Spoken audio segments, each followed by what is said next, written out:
Bem, pessoal, vamos lá, né? Vamos aprender de Deus aqui. Deus é bom, sua misericórdia dura para sempre. Preste bem atenção.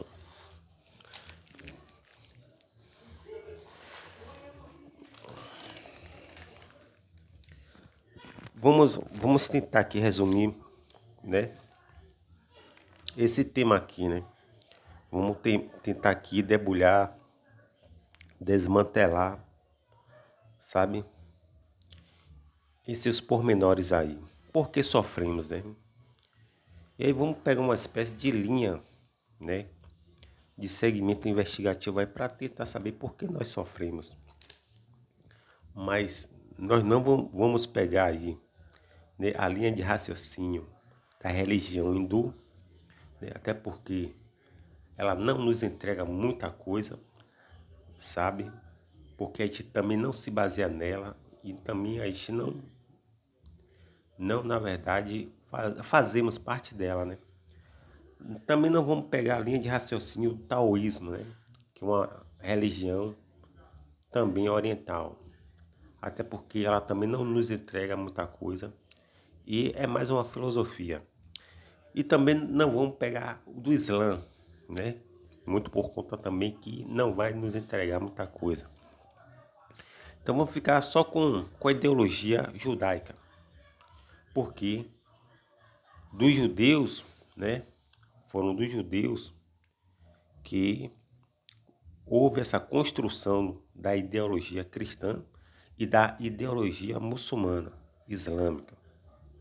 Ou seja, o judaísmo serviu de base para o cristianismo e para o islamismo. Então vamos pegar esse gancho aí dos judeus, porque sofremos, né? Segundo a religião judaica, segundo eles, né, os judeus, sofremos porque o pecado dos pais cai sobre os filhos. Estão entendendo? O pecado dos pais cai sobre os filhos até a terceira e quarta, não sei quantas, quartas gerações. Isso é o que está na Bíblia. Isso é que está na Torá. Isso é o que está no Pentateuco, na religião judaica, que é a base do cristianismo e do islamismo. Porém, essa passagem aí, ela vai ser quebrada por Jesus. Tá entendendo? Porque ela se torna até então uma ideia relativa. Por quê? Porque assim, por que fulano de tal tá sofrendo? Por que aquela pessoa tá sofrendo? Por que aquela pessoa virou mendigo? Por que aquela pessoa tá isso, tá aquilo? Né? Perdeu tudo tal. Dentro da ideologia judaica, o pecado do pai dela, dos antepassados dela, atingiu ela. Tá entendendo? Atingiu ela e ela tá aí na sarjeta, tá na miséria, sabe? Tá pobre, tá sofrendo, tá com isso, tá com aquilo. Porque essa carga de pecado, essa esfera aí de peso, passou, navegou sobre a prole, sobre a descendência, sobre o DNA e caiu sobre quem? Sobre essa pessoa que está sofrendo. Tá entendendo? Então, se a pessoa nasceu com alguma espécie de anomalia, né? Nasceu cega, nasceu com alguma anomalia biológica, né? É porque ali foi uma maldição que caiu sobre ela por conta de que dos seus antepassados. Mas isso é relativo, tá entendendo? E Jesus quebrou isso. Mas é relativo por quê? Porque Davi, quando ele pecou, quando Davi ele peca,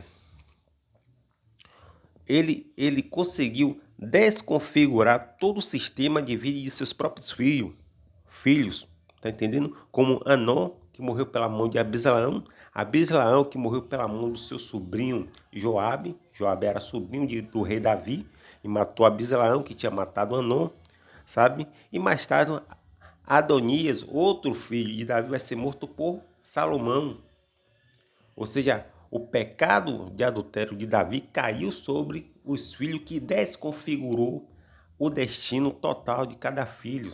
Tá entendendo? Ou seja, Ananias tinha um destino, Abislaão tinha um destino, né? Ananias tinha um destino. E provavelmente nem o primeiro de Betseba e nem o último, que foi Salomão, iam existir, mas só passaram a existir por conta do adultério e da insistência de Davi, que ceifou a vida aí de 3 filhos dele. Ou seja, o pecado de adultério falou mais alto e mais forte no coração de Davi do que o amor aos filhos, né? E aí os filhos, sim, sofreram por conta de quê? Que o pecado de Davi caiu sobre eles. Tá entendendo? Então, os judeus tinham muito isso em conta, tinha muito isso nas suas mentes. Tá entendendo? Aí, o que é que acontece? Acontece que quando Jesus ele está aqui na terra, ele quebra isso. Porque teve um homem que ele era cego e ao Jesus ser interrogado sobre essa questão de que o pecado dos pais cai sobre os filhos, e tinha muita gente ali, né, em Jerusalém, na Judéia, né, Israel ali sofrendo, muita gente sofrendo, né, de doença, né, de fome, de miséria, de mazélia, sabe, de flagelos, enfim. Para a mente dos judeus, isso só era, na verdade, a maldição dos pais deles, que caíram sobre eles em algum momento. E quando o cego, né, que Jesus foi curar, ao Jesus ser interrogado, Senhor, mestre, quem pecou, ele, o cego, ou os seus pais? E Jesus falou, né? Jesus disse, nem ele pecou, e nem os seus pais pecaram, meu irmão. E aí Jesus coloca a situação em uma nova prateleira, em uma nova dimensão, em uma nova esfera, aonde prova que realmente tem mal que vem sobre você que não precisa você pecar. Ela vem, meu irmão. O mal vem. Ou seja, nessa esfera, nessa prateleira aí, nessa dimensão aqui, a pessoa se encontra sem pecar, é aquela questão que eu sempre falo, chama-se assentamentos, sabe? Da soberania de Deus, que Deus conduz a história humana. Tá entendendo? E muitas vezes Deus, ele conduz a história humana, ele se serve até de seus pecados, sabe? Para poder conduzir você à vitória. Tá entendendo? Só que essa palavra pecado, ela só brilha no nome. Porque dentro da soberania de Deus, pecado não existe. Tá entendendo? O que existe é o controle, o domínio, o governo de Deus sobre a história humana. Por exemplo, uma formiga peca? Não, mas existe, se move. Um leão peca quando vai lá atacar, né, os seus, as suas caças? Não. Ali é o instinto do leão, sabe? O leão é um ser predador. Ou seja, traduzindo isso, sabe? Colocando isso a nível humano, você vai ver que tem pessoa que não peca, mas no caso de Davi ali foi um pecado. Mas veja que o pecado de Davi, ele vai gerar aquilo que Deus também queria e tinha plano, que era Salomão. Deus queria Salomão na terra, meu irmão. Então, o pecado de Davi, que custou a vida de seus filhos, produziu Salomão. E Salomão foi o homem mais sábio do planeta Terra, o maior filósofo existente, ultrapassando Sócrates, Platão e Aristóteles. Não teve homem mais sábio do que Salomão aqui na Terra, mesmo, a nível filosófico. Porque Paulo, a nível, né, filosófico e espiritual, Paulo ultrapassava Salomão há anos-luz. Depois de Jesus, o homem mais sábio que teve aqui na Terra foi sem dúvida o apóstolo Paulo. Tá entendendo? E o que é que acontece? Acontece que Deus muitas vezes ele conduz com seu bastão, né, com sua vara, a história humana através do pecado. Pecado esse que não existe, o que existe é a soberania de Deus. É disso que a gente vai falar mais tarde, que o sofrimento, ele na verdade vai desaguar na soberania de Deus. E que tem pessoas que não pecam, mas o mal vem do mesmo jeito. Ou seja, se você pecar e se você não pecar, se você evitar o pecado, ou se você não evitar, o mal vem do mesmo jeito. É um dualismo que existe nas nossas vidas. O bem e o mal, eles vão sempre estar cruzando, né? Cruzando aí a nossa vida. Tá entendendo? E não temos muito o que fazer. Aí, o que é que acontece? Acontece, meu amigo, minha amiga, que quando Jesus ele vai e cura o cego, ele comprova que realmente o cego não tinha pecado. E o cego era, na verdade, uma espécie ali de baliza, né? Era uma espécie ali de meio para a glória de Deus. Ele existiu para a glória de Deus, provando que tem gente que existe para a glória de Deus. Eles não pecaram, apesar de estar com algum peso nas suas vidas. Foi o caso de Naamã. Naamã, o Ciro, ele na verdade sofria de lepra, mas ele nasceu para a glória de Deus. Tá entendendo? Naamã, o Ciro, nasceu para a glória de Deus, e Deus foi lá e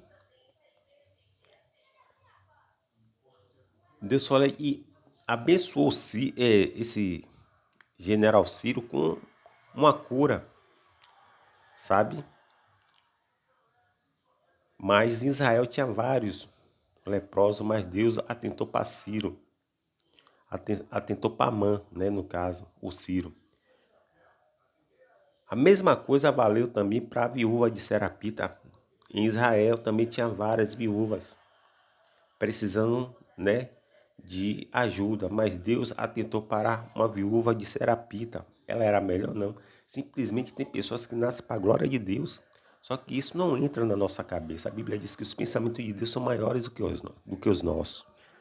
As pessoas, elas querem, né, conduzir a mente de Deus conforme eu queria a vontade dela, o que não vai conseguir, porque esse tecido aí, né, esse tecido espiritual não vai, na verdade, se distorcer conforme o seu querer. Porque Deus, ele é o oleiro e você é o vaso. E tem pessoa que nasceu e ela não pecou, simplesmente ela é assim, desse jeito, para a glória de Deus. É como eu falei a você, Deus ele tem os dele em todos os segmentos, em todas as prateleiras, em todas as esferas, sabe? Por exemplo, Deus ele tem os dele na esfera dos homens violentos, né? Tem muito homem violento ali, mas naquele meio dos homens violentos, Deus tem sim os dele, tá entendendo? Ah, nos homossexuais, Deus também tem os dele. Nas lésbicas, Deus tem os deles ali também, sabe? Ah, os ladrões, Deus, no meio dos ladrões, tem os deles ali. Ou seja, dos corruptos, Deus tem os dele também ali. Ou seja, em cada compartimento desse aí, Deus, ele sim tem os deles ali que são dele e no momento certo ele vai trazer para ele e vai limpar, vai converter, sabe? Para a honra e glória dele. Tá entendendo? Então, esse cego aqui provou que não foi o pecado dos pais dele que fez ele nascer cego. Simplesmente ele nasceu para a glória de Deus. Acabou. Ponto final. Outra questão aqui é a seguinte. É quando... Outra questão aqui é quando...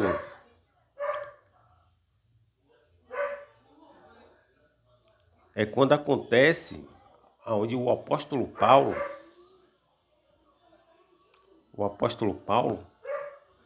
ele faz uma breve, nos traz uma breve frase que diz assim, ó,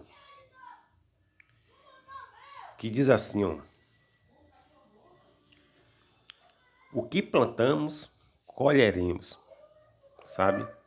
Todo aquele que semelhar, certamente colherá aquilo que semeou, aquilo que plantou, sabe? E mais uma vez, essa frase, nessa ideologia, ela também caiu por terra diante de Jesus, sabe? Porque Jesus ele conseguiu desconfigurar isso, porque era mais uma crença judaica. E essa crença judaica caiu por terra. Tá entendendo? Muito por conta de que tem gente, meu irmão, tem gente que ele na verdade não plantou aquilo e muitas vezes ele virou vítima de uma coisa que ele não plantou. Foi o caso de José. José não plantou aquele mal na vida dele, mas ele colheu um mal que ele na verdade não plantou. Plantaram o mal na vida dele, meu irmão, e o mal na vida dele foi conduzindo ele até as prisões. Ele não queria passar por aquilo e infelizmente passou.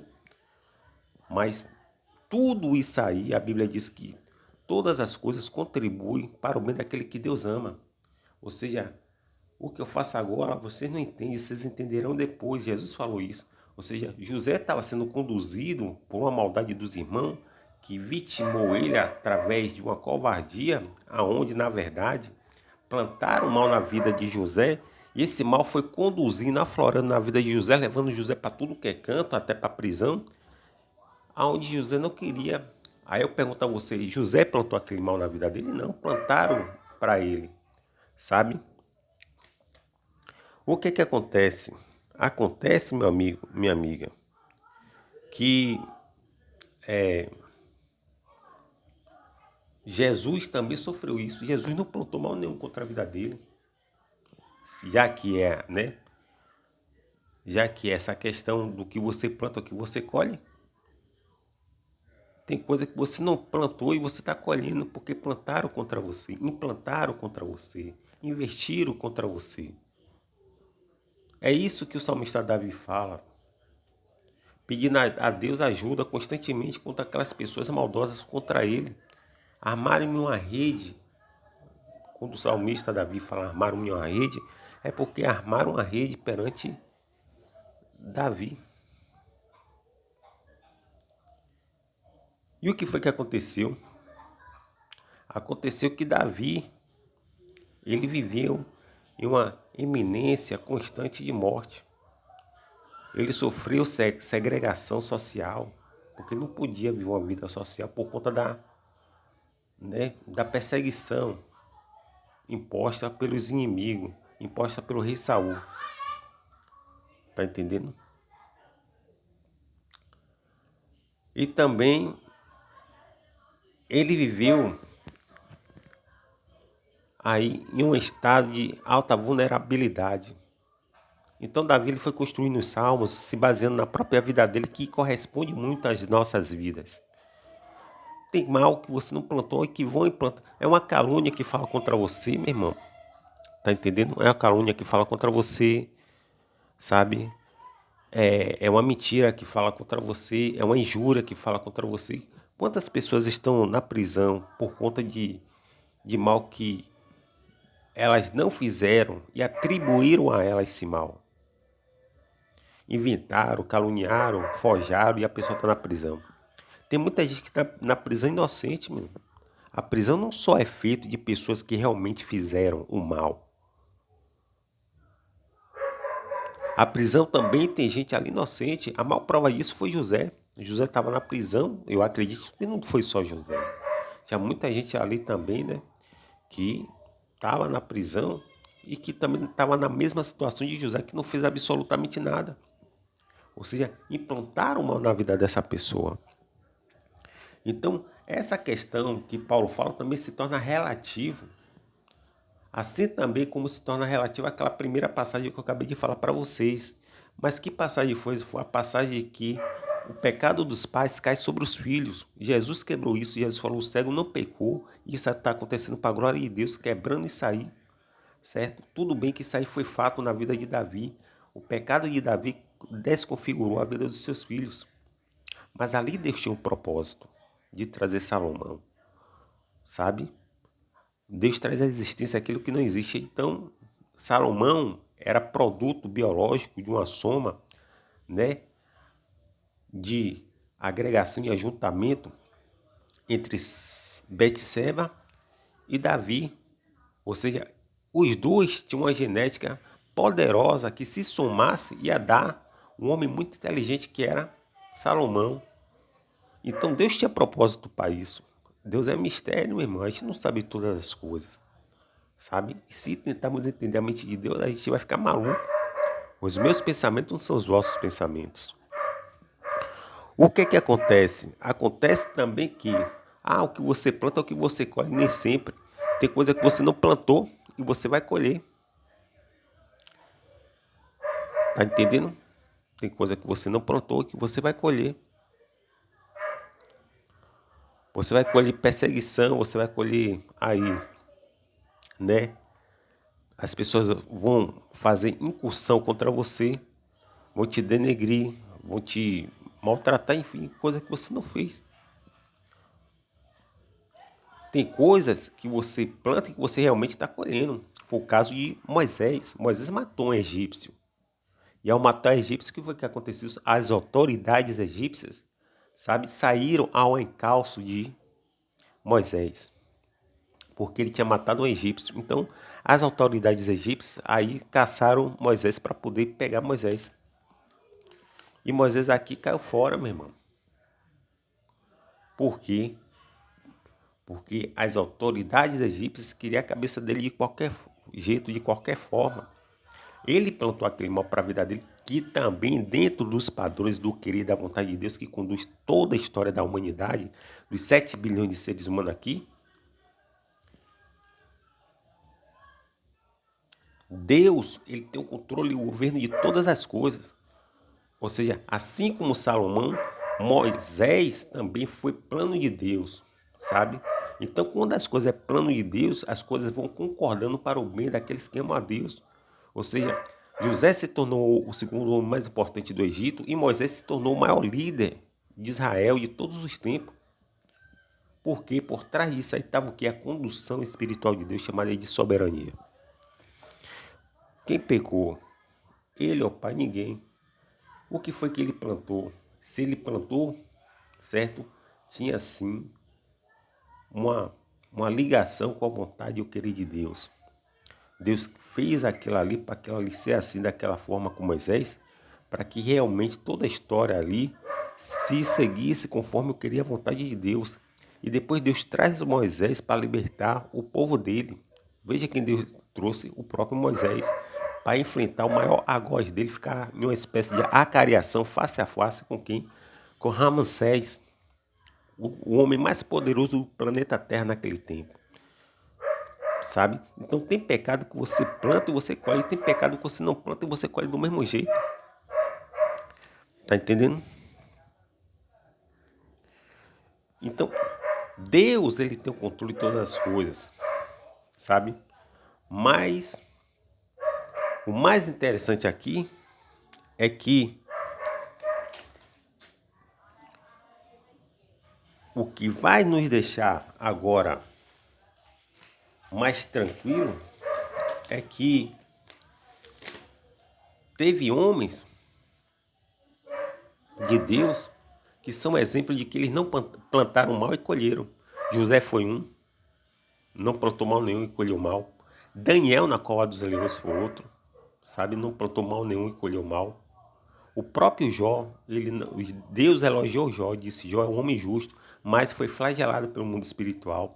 E os colegas os amigos de Jó, os amigos de Jó, eles na verdade, eles acusaram Jó de pecado. Acusaram Jó de pecado grave, sem saber das dimensões espirituais, o que revoltou Deus, porque nem sempre você sabe todas as coisas. A pessoa fica acusando a outra, achando que aquela pessoa cometeu tal e grave pecado, quando na verdade aquilo ali é uma condução do mundo espiritual, uma condução de Deus na vida daquela pessoa, e aquela pessoa não fez mal nenhum, Jó não fez mal nenhum, tá entendendo? Aí, o que é que acontece? Provando que nem sempre você plantou para colher aquilo que veio contra a sua vida.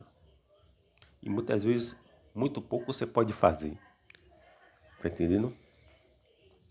Mas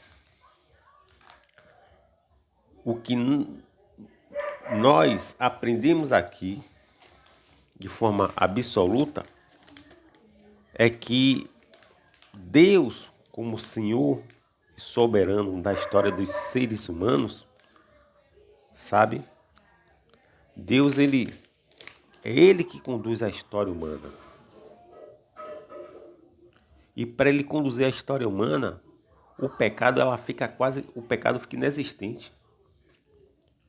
O pecado fica inexistente. Por que o pecado fica inexistente? O pecado fica inexistente muito por conta de que quando Deus ele efetua o querer dele, opera o querer dele e impõe os decretos dele, o pecado cai por terra, meu irmão. Sabe? Então, veja o caso de José, veja o caso de Jesus. O caso de José, o caso de Jesus, na verdade, não mostrou que eles não pecaram, mas o decreto de Deus foi aquilo ali para a vida deles. E realmente aconteceu. Tá entendendo? Por outro lado, você vê que Moisés ele peca, Davi peca, mas traz coisas, certo? Dentro do padrão do querer da vontade de Deus. Tá entendendo? E é assim, meu irmão, que Deus faz. Assim que Deus faz. Que Deus continue nos abençoando. Então, assim, ó, porque sofremos não é porque seu pecado de seus pais cai sobre você, isso é relativo. E também não é muitas vezes pelo que você plantou. Mas quando Deus ele tem o governo da história de todos os seres humanos, ele tem sim a linha e o segmento de operação dele para a honra e glória dele. O apóstolo Paulo disse algo muito, muito incrível, sabe? Ele disse assim, ó, que todas as coisas concorrem para o bem daqueles que amam a Deus.